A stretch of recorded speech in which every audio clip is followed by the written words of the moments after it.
Epic Universe has recently opened for previews over in Orlando, and I've got some really cool things to show you alongside the first reviews of all the rides. Some new coasters around the world have opened their doors for the first time, and we've actually had a teaser for the now world's tallest roller coaster reopening in May, only a year late. And not one, not two, but 3 different roller coasters have rolled back and valleyed at parks in the UK. What the hell is going on? It's been the busiest week of 2025 so far, because all that and even more has happened this past week in theme parks.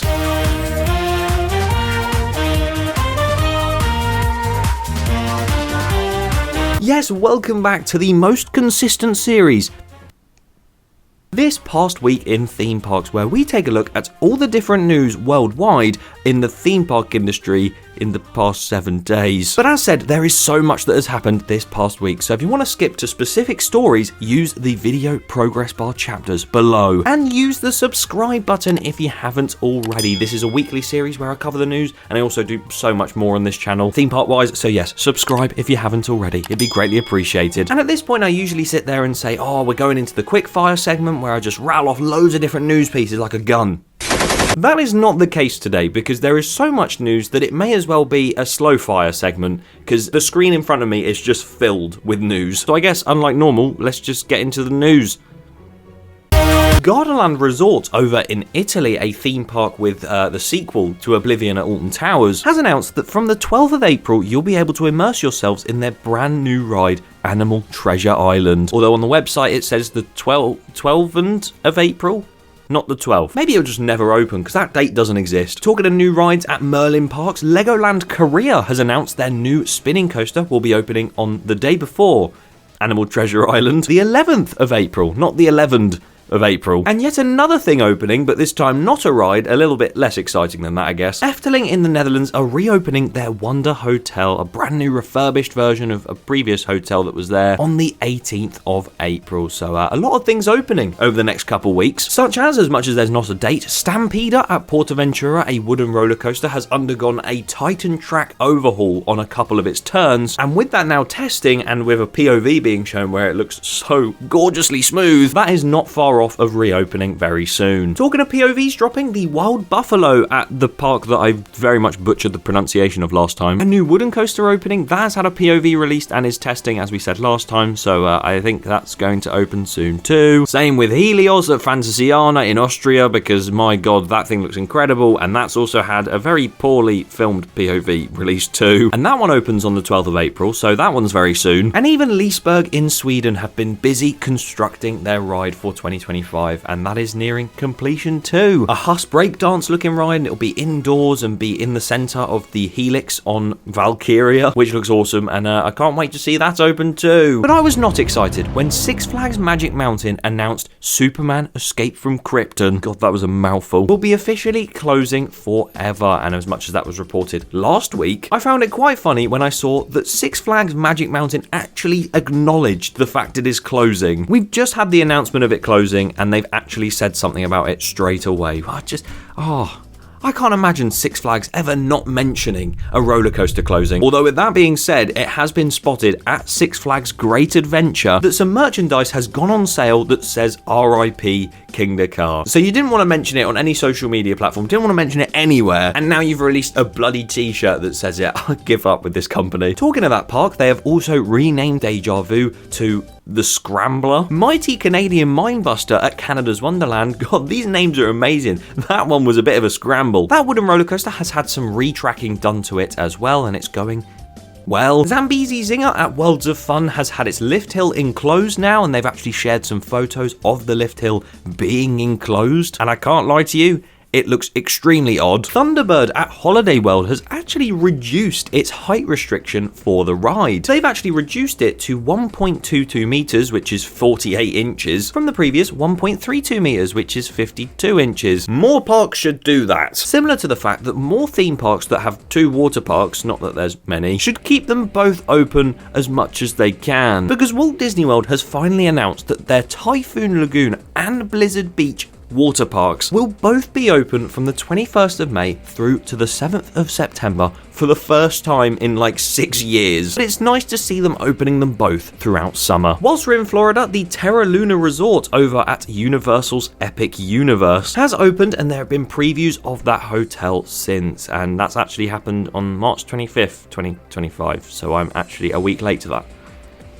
Let's talk about another hotel that's opening at Epic Universe, the Universal Helios Grand Hotel, and that has opened again for previews but doesn't open till May for the public. And some of the photos of these rooms and just like the bar and the reception area and everything, it looks gorgeous. To wake up to this view every day you wake up in that hotel would be immense. And the park that you can see out your window looks amazing too, but we will get onto that in just a bit. Because some sort of trade filing has been found for Dollywood theme park over in America again, and I don't actually know if this is real or not because it says roller coaster equipment. I love riding roller coasters, but it seems like whatever this is exporting from Germany, so you could see this being a ride, something to do with Mack Rides maybe, a German company, or this might be fake, or it might just not exist, but it's there. Test track over at Epcot at Walt Disney World has had its entrance facade revealed, and it looks very futuristic. Wow. The final piece of Hollywood Drift has finally gone in at Universal Studios Hollywood. Some new concept art has been released of the brand new hotel coming to Europa Park, and it looks like this really nice lake city, because that's what it's called. Phantasialand have put up some new construction fences saying a new 4D experience is coming in their 4D film theatre. No, what? I thought the 4D experience was going to be on Taron. Some new permits have been filed for Hollywood Rip Ride Rocket over at Universal Orlando as well. I'm not really too sure what it means for the ride, but I assume it's just one step closer to it being removed. And a new amusement park inspired by Karl's Erlebnisdorf, sorry if I got that wrong, is expected to open next year at a site in Germany. They want 30 different attractions, including 3 family coasters, observation towers, zoo, labyrinth, and maze. Take Black Mirror Labyrinth if you want. And from the concept art, it looks like a very fun, chilled park. But with that being said, that is a lot of the worldwide news. We're going to quickly talk about the UK news, and then we're going to get back to some of the major stories happening around the globe again. Stay tuned because there is a lot to cover. Starting with Blackpool Pleasure Beach, or Pleasure Beach Lancashire, or Pleasure Beach Resort. And they've been very open recently about what's going on at the park, even saying that their new gyro swing opening next year will have its name announced very soon. But they have a new ride opening this year as well called Launchpad, the renovated Ice Blast shooter ride. That was a bad explanation, not a shooter ride like you sit down and... A shot tower, that's the one. That is opening this year, and it's actually been testing very slowly. I hope that's not the actual ride cycle. Gulliver's Matlock Bath have opened Treetop Drop, another drop tower, not a shot tower this time, and I'm sure that looks lovely in real life. Some brand new things have been discovered over at the site of Universal Studios Great Britain. The potential theme park coming to the UK in 2030 or 2031, there have been diggers spotted on site. And there have also been various articles saying that this week we might see an announcement for the actual park to be confirmed. I would talk way more about that in this video, but we've already talked about it on an episode of our podcast, The Field, where we actually sit at the future site of the Universal Studios Park here in the UK. Go check out that video in the top right of what we discuss about Universal there, because it's very, very interesting. But subscribe so you can stay tuned to see if that does actually get announced. Alton Towers have been busy this past week as well. Congo River Rapids and Hex, the Legend of the Towers, after a slow start to the season, aka not opening, have now finally reopened, and they are running perfectly. The Skyride finally has an announced date for its reopening, and that is going to be April the 30th. They left it very late in April. They said April 2025. At least it's stuck in April, but it almost is in April, but at least we've got an actual date for that now. And something quite funny happened this past week at Alton Towers as well, because Runaway Mine Train was videoed with guests on rolling back down the last final turn up towards the station. But yeah, shout out to everything Alton Towers for capturing this. It's hilarious, because not only did that roll back, but also at Drayton Manor. They did open their brand new museum this past week too, where they sort of showcased the history of the park and even gave an insight into what Gold Rush, their newest roller coaster, could have been called, and it could have been called 24 Carat or Big Blast Bros. Right. But their Vekoma Family Boomerang Coaster Accelerator somehow also managed to valley, as pictured right here, and I genuinely don't know how this has happened, but it has, and I wish you all the best with it. And tell you who else I wish the best for. Thorpe Park. Because as said at the start, not one, not two, but 3 different roller coasters rolled back this week. Could you guess which one rolled back and valleyed? Of course, it was Hyperia. This ride has had many problems over its first year of operating. You obviously had everything last year, and of course this start of the season in 2025. I covered it last week, but it just kept getting stuck at the bottom of the lift hill, and I actually visited, and it survived pretty much all day. No stoppages or anything, and the next day, it rolled back and valleyed. If I had £1 for every time a roller coaster has rolled back this week, I'd have 3. And that's just weird. And from what I've heard, it's back up and running again. Fine. Fair play to Thorpe Park for getting it open so quickly. I guess they're kind of used to it doing that now. But also, please, Mack Rides, come and fix it. No, Mack Rides are way too busy working on other roller coasters that we're going to talk about in a bit. Because first of all, some brand new roller coasters have been opening this week. Both in Europe, you have Yoy at Wallaby Holland, and the area of Dockworld and the new coaster Mecaladon at Wallaby Belgium, which I'm very excited to say I will be riding both of them this year in June. Can't wait for that. So let's start with Mecaladon at Wallaby Belgium, the new Gerstlauer multi-launch family coaster. This thing looks like so much fun. They released a full POV and the theming looks really good, the sort of interaction over the lake. What are you interacting with? That makes no sense. The swooping over the lake, there you go. The launches, the sort of turns and everything, some of the airtime hills as well. I absolutely love the look of it. Although it's weird, because if I had £1 for every coaster at Wallaby Belgium that has 2 consecutive bunny hops, I'd have £2. And that's weird. But no, this park looks like that Dockworld upgrade really has helped it. Yeah, it looks like an incredible ride, and I can't wait to ride it in June. As I can't, the 2 new roller coasters in Wallaby Holland. Joy, or Yoy, I think I've pronounced it wrong this whole time. 2 RMC single rail coasters that duel together, and they look so much fun. I can't really talk about the theming on it because there's genuinely none. Can we please stop normalising opening coasters as a construction site? Some people have been saying the chill side that only has airtime hills, no inversions, is actually better than the thrill side. And I've even seen a few comments saying that they prefer Joy to Untamed. And I can't lie, I think I might be in that boat as well. But I guess I will have to wait and see until June. But guess what you don't have to wait till June for, because, well, I'm not going to be going, but I'm sure some of you might be. Top Thrill 2 at Cedar Point. They have released a brand new video showing some testing work that has taken place on the ride. Obviously, since last year, it's been closed after its like few days of opening, and then it just shuts. And we are seeing it reopen in early May, so hopefully they do actually get it open for ages now. But there seems to be some upgrades to the trains and maybe just the operating system. I don't know. I'm not an engineer. The engineer is a spy. But it is really good to see it up and running again. And yeah, like I said, please stay open for longer than a couple days. I really want to go out and ride it. But sticking in America and instead going over to Orlando again, back to Universal Studios, because they have opened Epic Universe, their brand new theme park for 2025, for early access previews. It is in technical rehearsals and loads of creators and influencers were able to go and check it out and actually film and photograph anything they wanted other than on ride. Although people still did, and I'm not going to show you that because it's illegal. But genuinely, at first, when these videos and stuff started to come out, I thought, oh, maybe I should keep it spoiler-free for myself and not try and ruin it. I couldn't help myself. I was refreshing my feed every minute because I know when I go, I'm just going to love it either way, whether I've seen spoilers or not. And oh my god, it looks incredible. Just look at some of the views you get, and just even the entrance itself just looks amazing. I love that perfect idea of the central hub in the center where you got the portals that you can go into different lands. I love that so much. And all of the rides have some very interesting and great reviews. I'll try and keep these review summaries spoiler free. It will just be more about what the ride is like in some people's minds, more so than delving deep into the rides, but then we're going to go spoiler mode and show you some cool things that are happening at the park. But I'll let you know when that is. So first of all, I reported on it already, but Monsters Unchained in the Dark Universe section of the park, an insane world-class looking dark ride.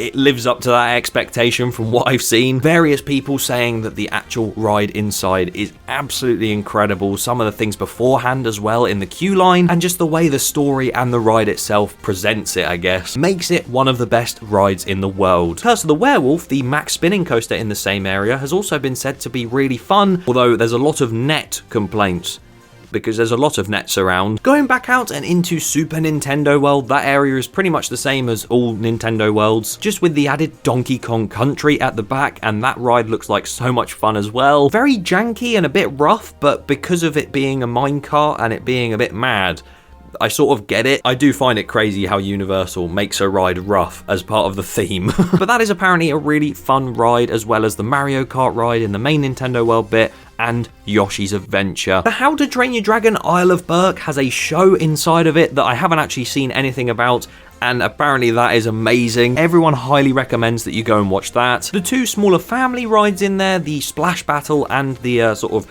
Skyforce Red Arrows type one, those are apparently good fun, but obviously we're mainly here about the major rides and attractions, because the main coaster in that area, Hiccup's Wing Gliders, is apparently so much fun and will be an absolute hit at that park. And just the way it actually interacts with the water it goes over, because this time there's actually splashes and stuff. I was right this time with that wording. And the flowing of the elements and stuff, I think that will be a hit just from seeing all these reviews. The other world before that central hub that we'll talk about is Ministry of Magic, the Wizarding World of Harry Potter. That has an entire sort of French town and city, and then you go into the Ministry of Magic for that ride, and my god, from the reviews and just seeing some of the queue line and everything like that, this thing is going to be insane. And I've heard people say that this is also one of the best rides in the world, if not the best. Not as much, but the same could be said for the show that is also in that area. And the main central hub of Celestial Park, that entire area looks so nice, with of course Stardust races. And I haven't been on Velocicoaster, but people are saying it rivals that for the best coaster in Florida, which with Velocicoaster so high in people's rankings worldwide, makes me think that Stardust Races could be one of the best roller coasters of all time. There's so many cool things in the park, even on Stardust Races, that I'm about to show you, so if you don't want spoilers, click off. Bye! But if you don't mind spoilers, here's some of the coolest things that I've seen in Epic Universe, for me anyway. Starting with the Stardust Races trains, because they actually have a flux capacitor on the back that's flashing and doing all that. Obviously, if you've never watched Back to the Future, what are you doing? But that's like the best example of what a flux capacitor is. So to see one on the back of these trains, such a cool little detail. The fact the fountain show in the center of the park, in the middle of Celestial Park, has the Super Mario Galaxy soundtrack play halfway through it. I'm gonna cry. Not right now, but when I hear it in real life. Back over to the Ministry of Magic now. That entire queue line, you know how I said it looks amazing? Here's some photos of it if you want to see. It just looks incredible. If you've watched the Harry Potter films, you'll know how identical that looks to the films. And going into that queue to enter, you actually have to go through the Floo network that's from the films as well, and this steam, like smoke, rises up in green as you go in. Such a small little detail, but I absolutely love that. And that entire queue can hold up to 7 hours worth of queue. Oh my god. Here's the loading procedure for that ride, the way the sort of car comes in and sort of parks itself. It looks very, very strange, but at the same time just looks so technologically advanced as well. Isle of Berk again over there. You can meet Toothless in that area as well. That meet and greet looks so much fun. And then back in Dark Universe, not only does the Burning Blade Tavern, that bar area with the big flaming windmill, not only does that have its own merch range where every single piece of merch has a bottle opener of some sort on it, which is so funny and I love it, but Monsters Unchained itself looks amazing, and some of the things you can see on the inside, such as the pre-show that's in there. Just look at some of the animatronics on this. The way Frankenstein's moving around, and yeah, it just looks insane, and I can't wait to go there. I think Epic Universe genuinely looks like it could be one of the best theme parks in the world, in my opinion anyway, and I cannot wait to experience it in September. So again, subscribe if you want to see my first reactions to Epic Universe when I eventually go, and subscribe to stay up to date on this series. And yeah, comment down below what you think of Epic Universe and all of this stuff that's happened today and the past week. Goodbye.